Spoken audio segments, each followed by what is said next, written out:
Hello and welcome to July's Patreon video. In this month's video, we'll be doing something a little bit special.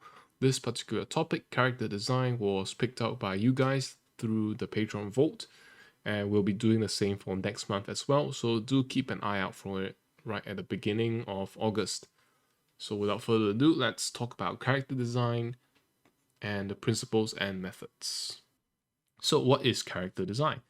Well, character design is a really complex and broad topic that covers a lot of processes that go into creating a complete character. For example, writing, designing the plot and backstory, and all that are all part of character design. So, to specify a bit, today we'll just be going through the visual design and presentation aspect of things which I'm more familiar with. And one of those things is that the visual design of characters really often has to be anchored in reality. Because the thing is that, especially with fictional worlds that are pretty detached from real life, right? Like some pretty wild stuff goes on, the character designs are pretty crazy. It can start to become difficult for someone to relate to it. And that is when you might have issues when people just don't quite get attached to the concepts, people don't feel for the characters because they just don't really understand what's going on. And to kind of solve that problem, right, a lot of good designs often draw reference from the real world, right? If you just think about it, right, there's always something about the main theme of any show or good movie that you watch that is really very realistic. And that's kind of how it connects us to the story. Character design is also a method to convey some complex concepts and ideas and information to the viewer. And one example is that of games, right? When you want to create a game, you want to make it a good game. And in order to make it a good game, people have to look at the game in this visual aspect and extract as much information from it as possible, right? That's what makes the game intuitive and enjoyable, right? So, for example, in a game like Team Fortress 2, where you have specific classes doing very different things, you want the visuals to match that as well, right? So, character design helps us do that. And the same thing goes for films where you need to recreate a specific period in time or a specific location in time. And in order to do so, character design also plays a lot into that part. Make sure the characters behave the way they should, make sure they wear the things that they kind of do in that time period, and etc. Right? So that's the idea. And last but not least, it is also a method to create interesting visual compositions. Right? And the idea behind this is that sometimes you're not always going for a very complicated story or a very complicated narrative, right? You just want to create a very pretty picture, and character design also plays a part into that, right? Obviously, it requires there to be characters in the scene. So it's more one-off in nature, and it kind of adapts to the visual needs of the image, right? So for example, if you're creating a picture for a trading card game, which I've done quite a few, the idea is not so much to conform the character very strictly to the universe in which the card game exists, right? The idea is more of creating a character that fits the composition the best way. You can add or minus some elements as long as you keep the gist of the character. So in that sense, right, character design can also be mainly intended to service a visual composition or presentation in the more one-off nature. So now let us quickly go through some of the more practical applications and examples of character design being in play. So firstly, it helps us create themes in larger stories. Character design is important when you have a lot of characters and you want to make sure that they look like they belong in the same place. And here's an example, right? Without talking about anything else and looking at purely the visuals, you'll notice that we can immediately tell who our three main characters are in this shot on the left because they're wearing the same uniform, right? It's this very gothic design based on gothic fashion. It's very black and white, and it looks outlandish on its own, but right, when put together, it looks very cohesive and kind of makes you feel like these three characters belong to the same faction. The same goes for the seeming antagonists in the background, right? These guys also look like they belong to the same faction, right? They look identical, of course, but there's also this small guy in the background that actually, right, also pretty obviously looks like they're from the same faction, right? From basic shapes, like their round heads and cylindrical bodies, and the kind of proportions that are going on, right? Visually, it really helps that these characters are designed the way they are, because they're able to pretty obviously indicate, right, who's with who and what kind of job they're doing. So that's number one. Number two, it's also important that we use character design sometimes when we need to present a more self-contained impression, right? This is kind of like a case where we have a very central character in a story that is really important that we get him to be very stand out, and want to make sure his kind of design reflects his personal story a lot, right? This is when character design can also come into play. And for this example, we have these two characters, Guts from Berserk and Sekiro, and visually, right, a couple of things are pretty clear about them. They're both using swords, but in Sekiro's case, it's a pretty thin sword, or a normal sword, and his clothes are really tattered and bloodied and old, and his prosthetic arm is looking like he uses some kind of rope for grappling or whatever, right? So here we can kind of use this design to tell that he's a pretty seasoned warrior who fights a lot, has suffered injuries and scars, but he's kind of more of a skillful fighter because of the nature of his prosthetic arm and the normal size sword he uses, right? So that's the kind of interesting thing about him. And for Guts, right, immediately you can tell that Guts uses a really big sword, so unlikely that he is a very stealth-based fighter, right? Same thing with him. You can notice that he has a lot of scars, and he lives in kind of the world where you need really heavy armor, and he also has a prosthetic arm. If you read the story, you know that the prosthetic arm is pretty much a cannon sword, right? But from both of these images, you can really tell what kind of character they are in their respective, narratives. One is kind of a stealthy guy who's also very worn out, and the other guy is just this straight up, brute force fighter that just cuts through his foes, right? But at the same time, he doesn't get away, unscathed. He's very injured, and he, continues to fight on. And these are both pretty good descriptions of what these characters actually are supposed to be. In that sense, character design can really kind of make a character stand out and tell you a lot about him instantly.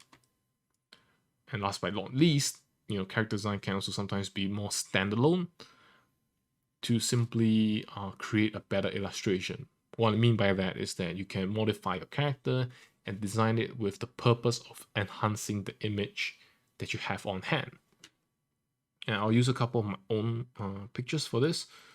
So for both of these images, you'll notice that, I'll just tell you that I'm not bound by anything, right? I'm not very concerned with adding or certain elements shouldn't be there or whatever, right? I'm happy to use any element that kind of helps in whichever situation.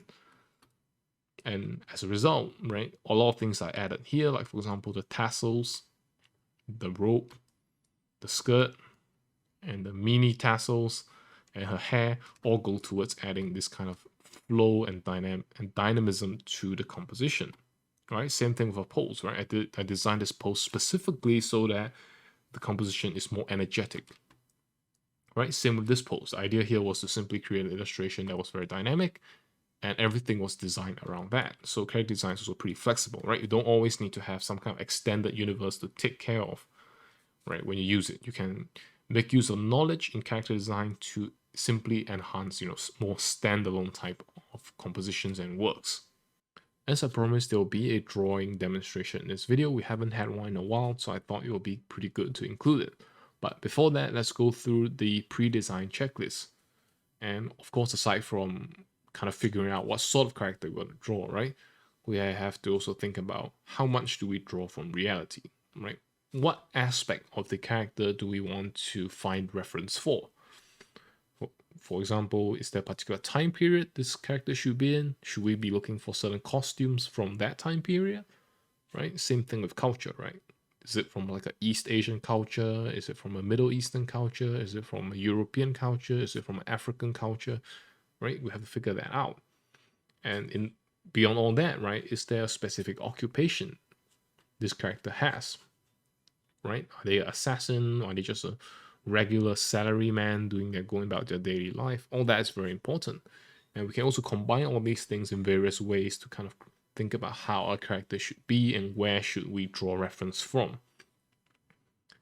And next, we just want to consider some kind of wider narrative context for them, right? As we mentioned earlier, we might be drawing them in some kind of specific setting. And in that sense, we have to make sure they fit into their fictional setting in the image as well as out of the image, right? So visually, let's say we have a character that's standing in front of a piano. And in order to make sure that the kind of image makes sense, they can't quite be a caveman, right? Visually, it doesn't make much sense. Why is a caveman standing in front of a piano, right? But if they're wearing like a suit or something, very fitting of that particular idea of, this modern, concert hall or something like that, then our image will be a lot more appealing and a lot more relatable. So consider that as well. And next, we also have to take into account the goal that we have for the image itself, right? What kind of piece are we making?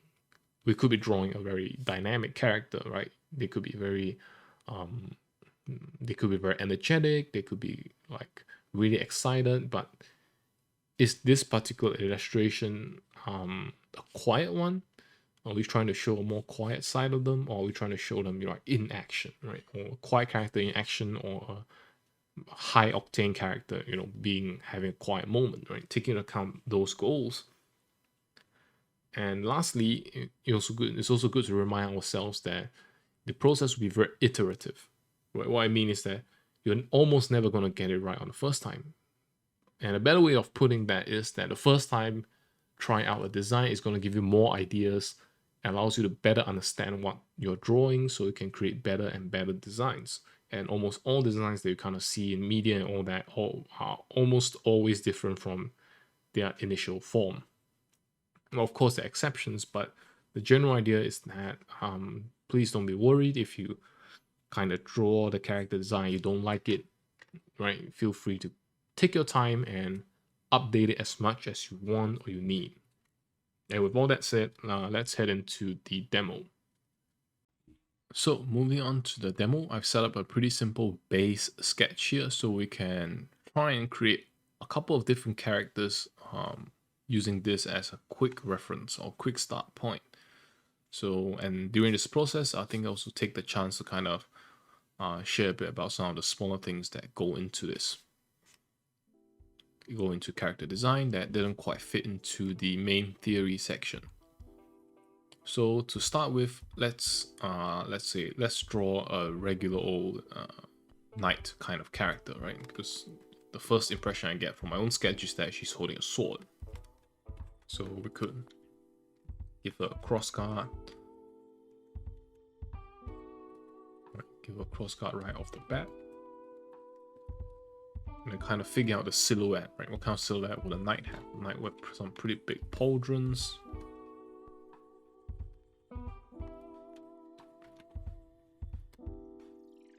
Right, so immediately you want to kind of emphasize and work on the silhouette because it's going to give you a lot of information about how a character works. And the knight is probably also going to have some kind of cape. Again, right, at this very beginning stage, a lot of design happens on the silhouette of a character. Like the big shapes are indicating and telling a lot of a story. So for her arm, she'll also be wearing armor on one arm, for example. So we could indicate some kind of armor plates going on here. And you should be wearing some kind of gauntlet holding the sword. So for the other arm, we can try something a bit different. We can take this little space here that our pose gives us to show off something different, right? Not armor, perhaps like some kind of binding or straps. Right, that could be pretty interesting. Maybe she's a right-handed wielder and she wants her arm more free or lighter. We'll never know, right? But that's kind of things that you think about as you design a character. You don't have to go super in-depth just yet, right? For now, mostly we're still designing based on visuals. Same thing with her wrist. So if she's pretty ornamental, she can have like, tassels coming from her hand. From this hand, and we can work on the kind of silhouette of the sword a little bit, right? So that we can kind of tell that's a sword. Now let's if we go for more of like a realistic design. For the chest armor, it'll probably be some kind of chest plate. Right, you won't see a lot of very clean definitions of anatomy, because the chest plate kind of is just like a large encompassing shape designed to protect the torso. Of course, right, this kind of design is up to you. You can go for more fantasy design or really whatever you want. And one thing about the pauldron is that it tends to kind of overlap the shoulder to protect the armpit area, so we'll just roughly indicate that as well in our image. Right, of course, all this armor can also be very ornamental. So for example, you can have like more joints or more fake joints or whatever to kind of make things a bit more fun and a bit more interesting to look at. And let's say she has an insignia on the chest, right? Like all these things are things that can work into the design element.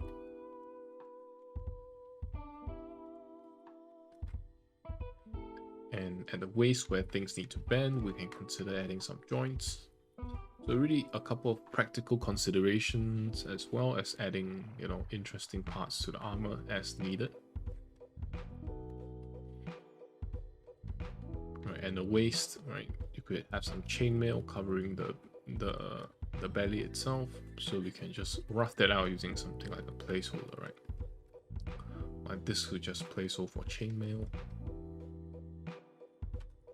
And at the waist, you could have belt to carry a thick belt to carry the sword, and a couple of small side belts for visual interest and maybe to indicate some extra stuff on the side as well.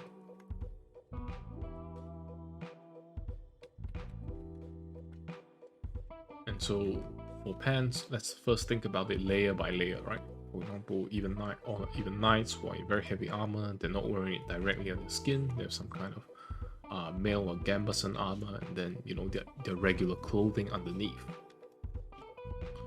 So let's say she's wearing some kind of gambeson pants, right, or quilted gambeson pants or something like that. So it's going to be a bit of a pattern that we'll try to replicate. Again, right, this is some very, very rough sketching here to kind of figure out most of the design process.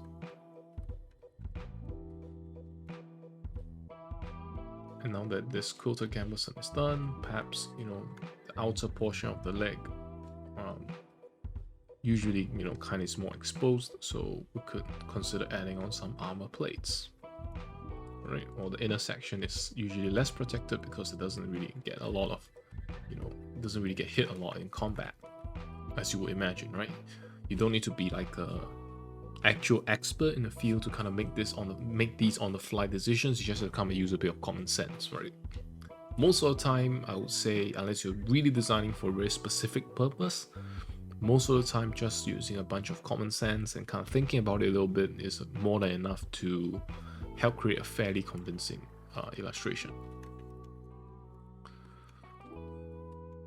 So let's say she has some kind of plate armor here to help with the gambeson underneath. And here we can try something a little asymmetrical, so the armor, rather than just be on the side, kind of stops mid thigh. And we have like a knee guard, right, and the greaves and so on. And so to kind of differentiate this, we might want to blacken the armor.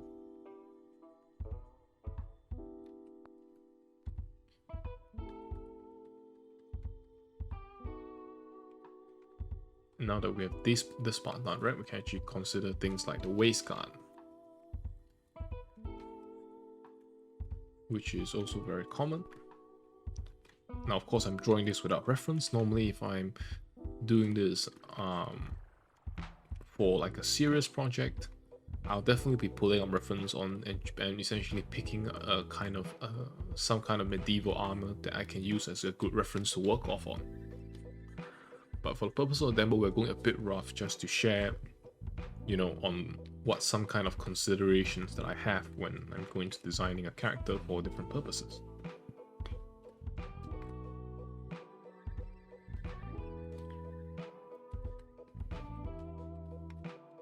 So let's make things a bit more consistent and give all the armored parts a darker shade.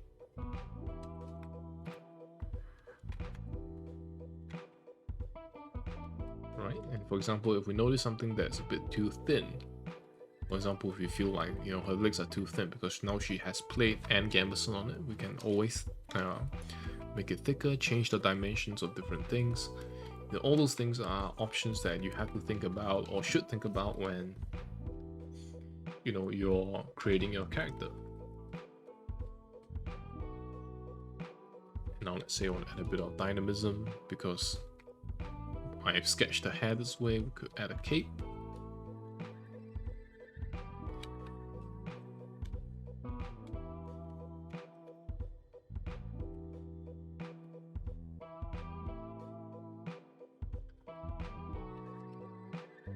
So the cape's kind of fluttering in the wind.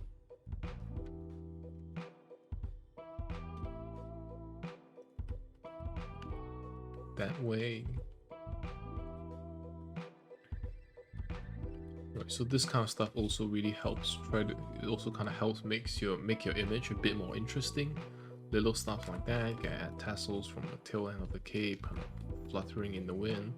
Or really fun stuff like that, right? It's not too important, but it's good to consider because sometimes in fact a lot of times when you are trying to create good character design, you also want to present them well, even if it's for like a client job where it's really specific that you just need to design the character. It might also be good to present them in a very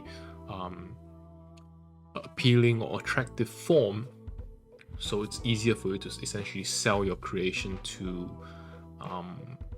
whoever you're working for. Right, so now we've noticed a couple of things, that these areas are a bit too bright. Since we don't intend for this gambeson to be, let's say, a bright white cloth, we can darken them a little bit to kind of better emulate what a finished form of this armor will actually look like. Because she's definitely not bearing any midriff or anything like that, right? Maybe only her arm is bare on the left because she likes to fight with her right arm less encumbered. Right, so now we have a pretty good impression of what's going on, right? The main thing to notice is that her face is unmasked, right, with this particular value, this white value, and that's if we give her half gloves for her right arm, right? If we give her some half gloves for her right arm, it also kind of helps to reinforce this lightly armored, you know, theme on the right arm. It might not be a good idea in real combat, but we're just having fun messing around with the character here. So really, even now, we're still making use of silhouettes to kind of figure out the character design.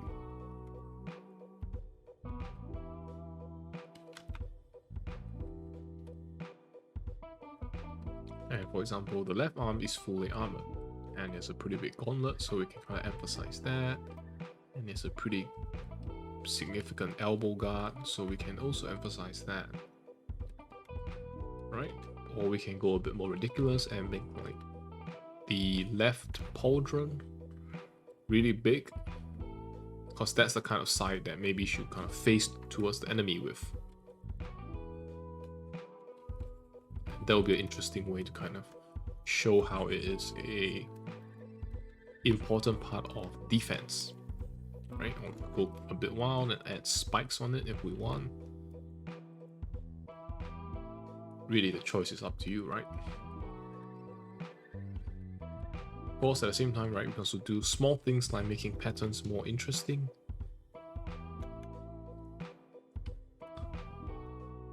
Right, for example, this curvy pattern here is more interesting than that flat, you know, segmented line that we were using a bit earlier.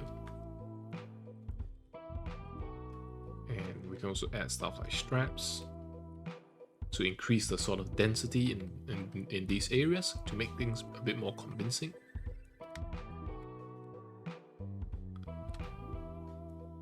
We also adjust the silhouette a bit to show, like, you know, there are interruptions in the silhouette thanks to the chunkiness of the armor or whatever the case.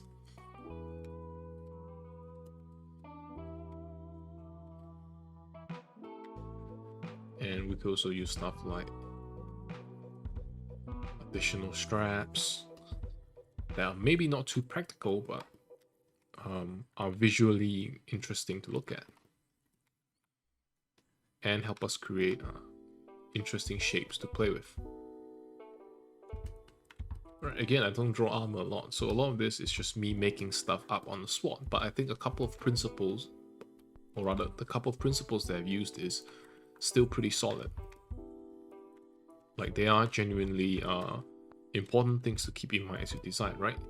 Firstly, kind of find out what general era or setting you're designing for, what kind of costume that you're using, what kind of purpose it fulfills, and whether it fits in your universe, right? All these basic considerations go into designing a costume. And now we're also talking about some of the extra stuff, like how to make your design a bit more appealing, which is a significant part of this particular process itself, or rather this particular demo.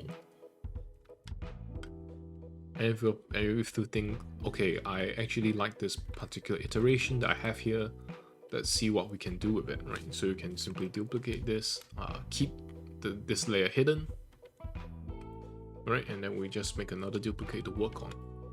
So let's say I want her to have some, let's say, white colored cloth or red colored cloth as like decoration, right? You know, some knights wore like decorative insignia and cloth on top of their armor, so we could try that as well. Again, a lot of stuff is trial and error, right? So don't be worried about trying them out just to see how they might work.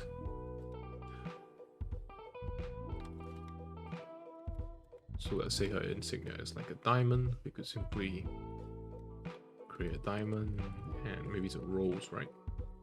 Like, you see how quickly things change on fly. I just see a shape I like and I can just change it to something I think is a bit more interesting.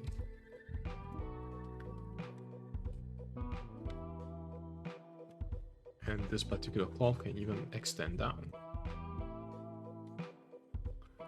And let's say it has red accents. Let's say the cloth has red accents. We can simply kind of enhance it like this.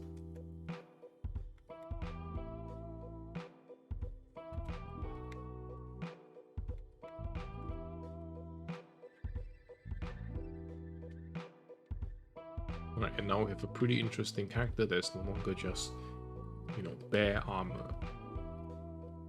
But no matter however you might notice that no matter how wild I kind of get, just adding things randomly, this character is still recognizably some kind of knight. Now if we clean things a little bit up with the cape, it might be a little bit clearer. Another thing to mention is that we are doing character design. Sometimes, you know, drawing what you want, let's say we want her to be wearing a dark blue or black cape, that might not work very well, you know, for the illustration. For example, it conceals her main silhouette a little too much.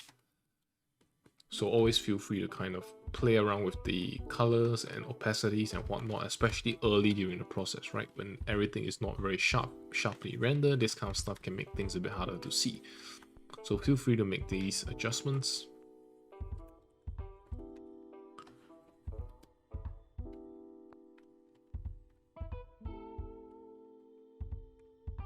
Right, now that I can see clearer, I can also check on my base sketch. And oops, I realized I moved the hand down a little too much. So we can restore that. And kind of give it another go.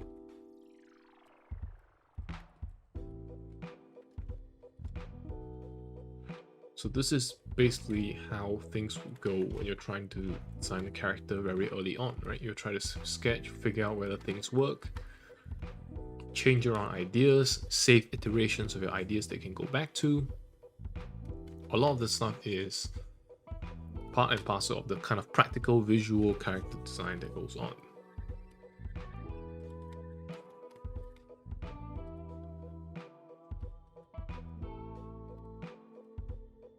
Right, and of course, character design doesn't just stop at a costume.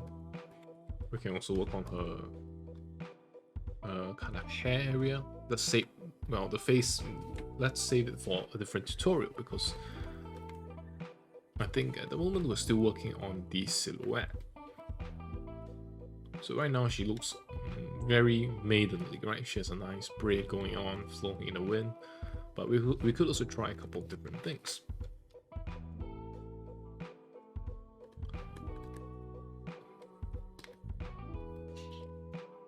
Let's say, what if she has a very very short hairstyle, right? What would this character look like? The body language and proportion still tells us that it's probably a lady, right? A different hairstyle can give a very different impression.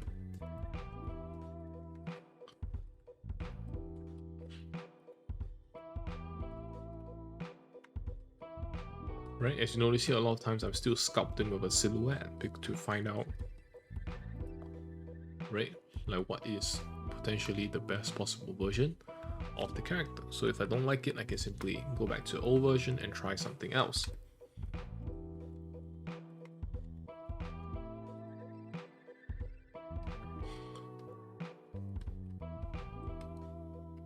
Or if we want her to raise her helmet up, we could also try adding a helmet.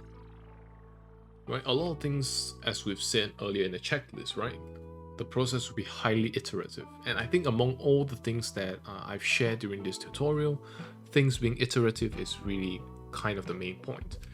You're going to be spending a lot of time checking out different options and figuring out which one suits your situation the best. So let's say right now she's wearing some kind of knight's visor, and it looks a little bit like this. And she has one of those helmet pumps that kind of go off.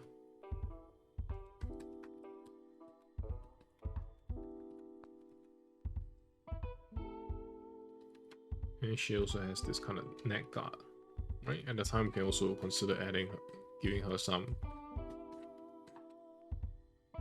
long hair coming out from the helmet or wherever, right? This kind of completes the look. Of course, the sword is still a little bit wonky, so let's do a little bit of work on that.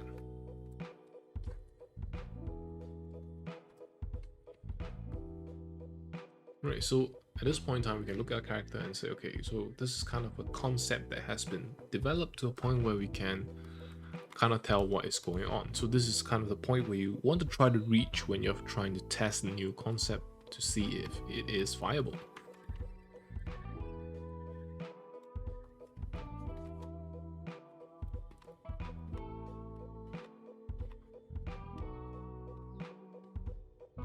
And so this is where we will end this particular attempt at this night. So as I do a quick recap, the process is pretty simple. Kind of go through a checklist, figure out what exactly is the kind of character you're drawing, specify, right, what time period you're drawing from, what culture you're drawing from, is there a specific occupation that they're doing, and all the combinations, right? For example, if this knight is in a medieval, this particular character is in the medieval era, and it's a knight, and it's a European knight, right? And this is the kind of thing that we would get.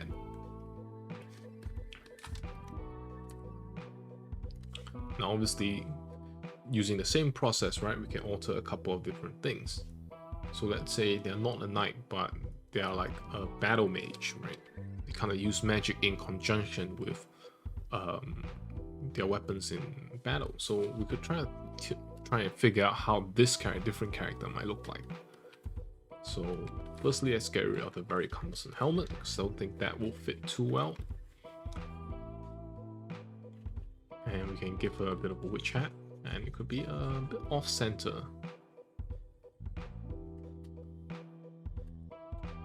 right? Immediately it gives a really unique look to the silhouette. It's like, wait a second, like a witch hat doesn't really belong on like a knight. But let's see if we can make this work. So let's make the cape or cloak a bit denser. And let's say add like a book to her waist or her thigh. Right, this could be like a book of incantations for casting spells. Right, just use your imagination or use reference really. For example, go search, can kind of figure out what a regular magician looks like. Right, this isn't exactly very out of the box, right? Because right now I'm just demonstrating what kind of things that you might want to add. So for the sword, we could also make things a bit more interesting. It may not be a regular sword, right? It may be like a magical staff.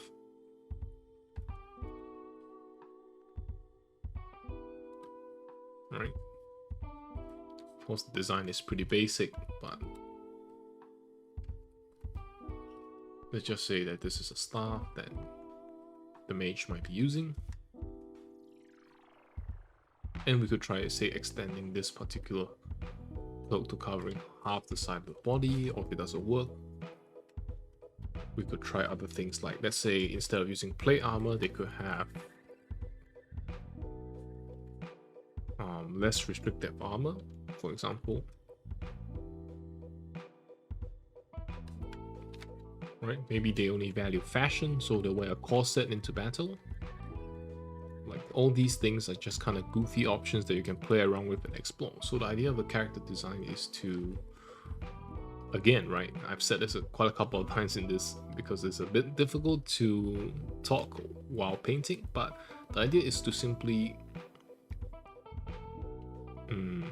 try your best to use the resources available to you to visually convey a message to your viewers on who your character is and why they are doing what they are doing, and to do so in a competent way, right, also helps your viewers really relate to them much easier than if you were to do this poorly.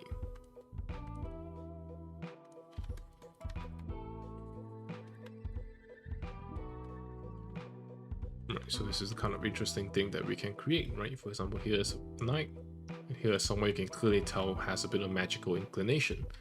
Not armored for battle, but not that armored, and then has a very distinct kind of witch hat and staff. Right, these are very basic stuff in the sense that they're not super creative, but I think this is a good showcase on how and what kind of things to look out for as you sketch in or try out the character designing process. Now, of course, right, just to wrap this up, let's also do a quick design on this character if she was a just regular person in a hoodie and a jacket.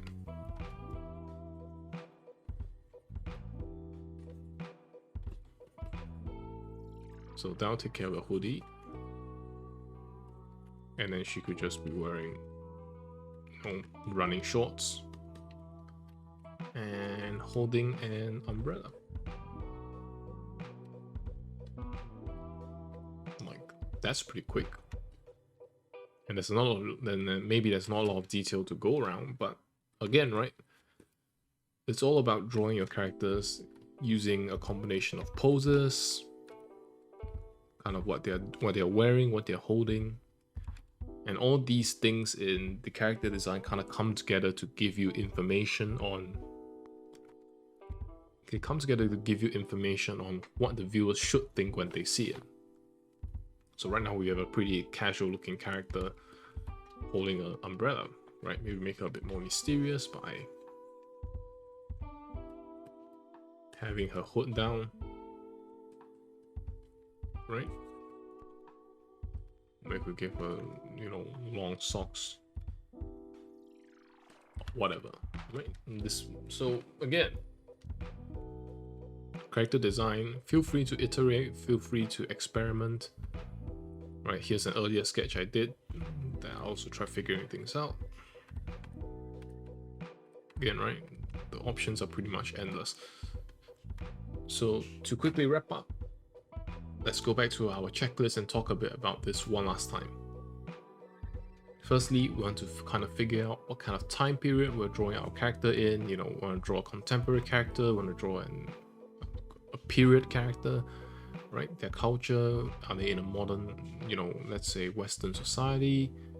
What is their specific occupation? And all these combinations we want to take into regard so that we can define our character clearly and so that we have a strong starting point for ourselves. And then we can also consider a wider narrative setting. Like, are they in a battle? Are they in like a parking lot, fighting someone else, fighting a monster, right? And then to also take it on illustration goals, which is a bit more interesting because let's say we want to draw this character but not in full. We might want to also try designing them in composition, right?